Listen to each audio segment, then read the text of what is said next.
Thank you. What an honor it is to be asked to return. I have thought about speaking here today every day since I was here last year. I've made a lot of changes. Obviously, one is that I've decided to wear my uniform. When I thought more about it, I came to the realization that I'm not wearing it for me. It doesn't matter how I feel about the things I did or did not accomplish. I'm wearing it to honor the people that would give anything to wear it one more time, and the families that are left behind to remember them. I was hoping to get this call from Sarah to speak with you guys today, every day since I was here last. And then when she finally called, I thought to myself, how can I write something that every single one of you will remember for the rest of your lives? Something that will carry a lasting impression with you after you leave here today. I started from the top. I'll write a speech to honor a fallen soldier, but let's bring it a little closer. I will write a speech to honor a fallen soldier from Wisconsin, closer still. I will write a speech to honor someone that I knew and served with. I will write a speech to honor a fellow Green Beret, closer still. I will write a speech working with the family of Matthew Thompson, Staff Sergeant, Charlie Company, 3rd Battalion, 1st Special Forces Group. Closer still, I won't write anything. Now that's a bit of an exaggeration, but allow me to explain. We are here together, honoring the memory of service members past, and they are not here. So, for the majority of my time speaking with you here today, I will do my best to bring to life not only the memory and the spirit of a fallen brother of mine, but the actual words written by him. Staff Sergeant Matthew Vail Thompson, 28, died August 23rd, 2016, from an improvised explosive device in Helmand Province, Afghanistan. He was deployed in support of Operation Resolute Support. Matthew Thompson was born on June 22nd, 1988, in Minneapolis, Minnesota. He graduated as an honor student from Brookfield Central High School in 2006. While attending high school, Matthew competed in football and pole vault.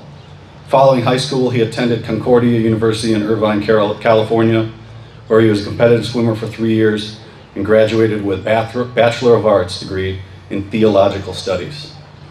After graduating from college, Matthew traveled to East Africa and helped start a nonprofit organization for homeless boys in the slums of Nairobi, Kenya. Staff Sergeant Thompson enlisted in the Army in March 2011. Upon completion of basic training and advanced individual training, he immediately attended airborne school at Fort Benning, Georgia. He then attended the Special Forces Assessment and Selection course in October of 2011 at Fort Bragg, North Carolina. Matthew was selected to attend the Special Forces qualification course and graduated as a Special Forces Medical Sergeant. He was assigned to 1st Special Forces Group and deployed in support of Operation Inherent Resolve on December 8th, 2014, where he advised and trained Iraqi Special Forces. His efforts greatly enhanced the medical competency and readiness of U.S. coalition partners. His awards and decorations include the Army Commendation Medal, the Army Good Conduct Medal, the Afghanistan Campaign Medal, the Inherent Resolve Campaign Medal, the Global War on Terrorism Service Medal, and the NATO Medal. He was posthumously awarded the Bronze Star with Valor Device, the Bronze Star Medal, the Purple Heart, the Meritorious Service Medal, and the Combat Infantryman's Badge. Staff Sergeant Thompson is survived by his wife, Rachel, his parents, Mark and Lydia Thompson, and his sisters, Robin and Karen. This is the last part written by me. I've never told this to anyone, but in 2016, when Matt was killed by an improvised explosive device, there was another soldier severely wounded along with him, another friend of mine, Big John McLaughlin. He sustained serious injuries from that blast, and he was medevaced out of the country and eventually wound up at Walter Reed Medical Center in Bethesda, Maryland. I also happened to be there, and I visited with John and learned more about what had happened to him. I wanted to do something, and I felt helpless, that there was nothing I could do at the time. And I thought to myself, if there is ever a time that I can do something to either help out John or something for his family, that I will do it without hesitation. I can tell you without reservation, that reading the rest of what I have written for you here today is one of the greatest honors of my life. Okay, so I was talking with my best friend in the whole world. His name will go unmentioned. Although I think everybody knows who he has a very tough decision to make about a relationship and whether or not he should take a huge risk in saying something that may either be the best thing he will ever do in his entire life or could make a mess of it for a little while. We got to talking and it came down to what we believe.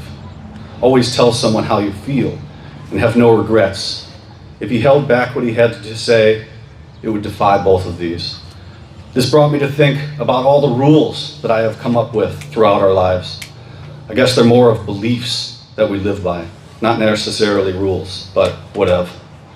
Anyway, since I'm in the middle of studying for exams, I wanted to do something that was somewhat positive, yet still procrastinating.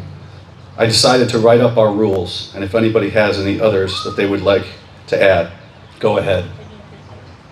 1, never grow up. One of my goals in life is to never, ever grow up and lose the child in me. I want to be 40 years old and still building forts, playing hide and go seek, laughing when someone says something ridiculous, and being able to just spontaneously go, spin in circles and roll down a hill, even if I'm just taking a walk with my wife or one of my friends. Number 2 is to learn. One of the best things that you can do is to continue to learn new things. Keep your mind open to everything. Even if it's something you don't agree with, you can always learn from it. By listening to something you don't agree with, either change your way of thinking or strengthen how you feel about something. By talking with people, we see things from different points of view and broaden our horizons. We see how other people have been raised and how they think. Then they choose whether to live that same way or not. But regardless, we learn something from everyone we meet and every now and then and every new thing we do. Learn how girls think or how another culture views your religion. All of this will either show your fault in your logic or enforce that you have made the right decision. Number 3 is never have any regrets. If you're debating whether to do something or not, always do it. It's 10 times better to regret doing something than to regret not doing something. The only reason to not do something is if there's a chance of hurting someone else, then you shouldn't. I never want to look back on something and say, man, if only I would have. When they carve my stone, they'll write these words: here lies a man who lived for all that it was worth. Number 4 is live for the moment. Don't worry too much about what you've got going on next week. Enjoy this week while it's here. If you have time to enjoy with your friends, take it. If not, make some time. I'm not saying don't plan ahead. It's okay to have ideas and plans, but don't let them rule what you're going to do with your life. If something comes up that you really love, then do it. The future will take care of itself. Live spontaneously. Take care of the opportunity to do what you love, because you know what tomorrow will bring. Because who knows what tomorrow will bring? Life is not the amount of breaths you take. It is the moments that take your breath away, ? Do what you love. Make sure that you pursue what you love to do. If you find something that makes you truly happy, then pursue it. Don't do things you hate. Now, every once in a while, are you going to have to do something that you don't like, of course. But make sure you are doing it because it's for something that you love. If you find yourself going down a path that you don't want, abort at all costs. The last thing you want to be is unhappy with your life. Number 6, pursue with a passion. When you find something you're passionate about, you need to go all out for it. It may be something that seems unreachable, but you need to put everything out there and hold nothing back. It may be a special someone, or it may be something that you fall in love with every time that you do it, or see it, or even think about it. Something you would give everything in your life or in your world for. When you find it, pursue it without boundaries, because you'll never forgive yourself if you don't do everything in your power to hold on to it. 7 is never settle. Never, ever settle for something that you really want. If you have dreams, go get them. Never give up on them. You will live your whole life thinking about that dream. This goes for anything: a job, a friendship, a girl, a guy that you like, or even something that you enjoy doing. First of all, if you settle for anything less than ideal, you will not be happy. You can try and play it off by saying that you can't have everything or something like that, but when it comes down to it, you just gave up and you didn't want it bad enough.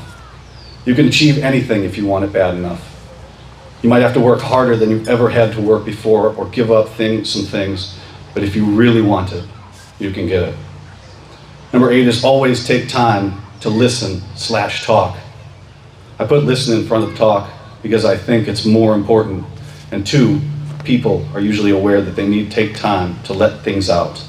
The thing is, other people have to let things out too, and there needs to be someone there to just be there, not necessarily be conversing with them, but just sit with and listen with them. My mom always told me that one of the most important things in life is to take the time to listen to someone if they need it, because you never know when you might see them for the last time. Don't be timid with your conversations. Talk about the uncomfortable topics. If we never talk about them, how are we going to work themselves out? Listen and respond. Number 9 is keep a positive attitude. Just remember, you may get stressed out at times in your life.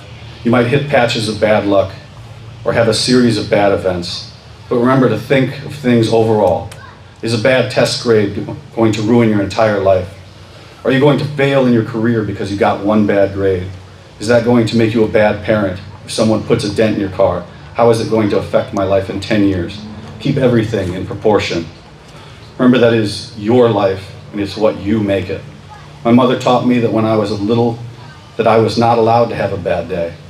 If I was ever having one, she would sit me down and make her tell me all of the good things that were happening that day. She would tell me that as long as there was one good thing that happens that day, then it's a good day. So I can truly say that I've never had a bad day in my entire life. That's the power of attitude. Just remember, it is what you make it. Begin each day as if it were on purpose. And finally, number 10 is I need God and will live for Him. No matter what, even if I get distracted for a while or stray from Him, I always end up coming back and He takes me back with loving arms. I pray whenever, for whatever, and He's always there for me.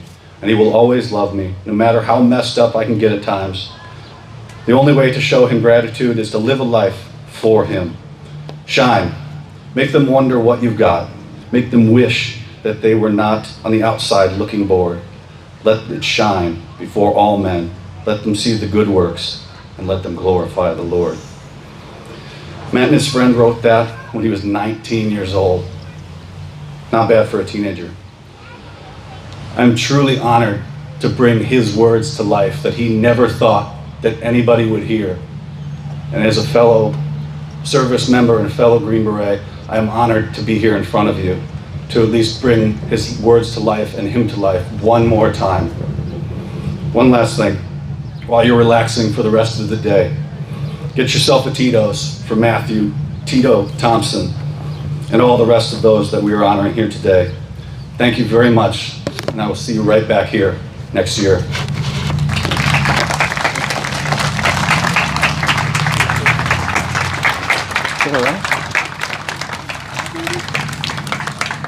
Thank you, Nicholas.